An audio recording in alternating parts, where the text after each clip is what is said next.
চলো সকাল সকাল মর্নিং ওয়াক করতে যাবো, চলো। কেন? আমাকে কি তুমি মোটা ভাবো?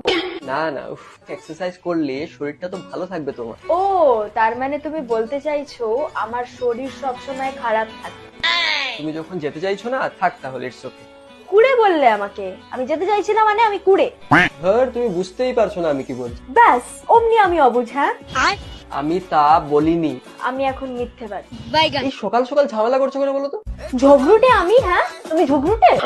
আমি আমার যাওয়াটাই ক্যান্সেল করে দিচ্ছি। তোমার ইচ্ছে নেই আর এদিকে দোষ আমার উপর চাপাচ্ছ। ঠিক আছে তাহলে আমি যাচ্ছি, তুমি ঘুমাও। সেটাই তো চাও তুমি সবসময়, যে আমি সারা জীবনের জন্য ঘুমিয়ে পড়ি। শরীরটা এবার খারাপ লাগছে, প্লিজ ছেড়ে দাও। কি সেলফিশ তো, নিজের শরীরের কথাই ভাবলে। তোমার শরীর খারাপ লাগছে, তুমি যাবে না। কই একবারও এইটা ভাবলে না আমারও মর্নিং ওয়াকের দরকার? কেয়ারই করো না, ভালোই বাসো না।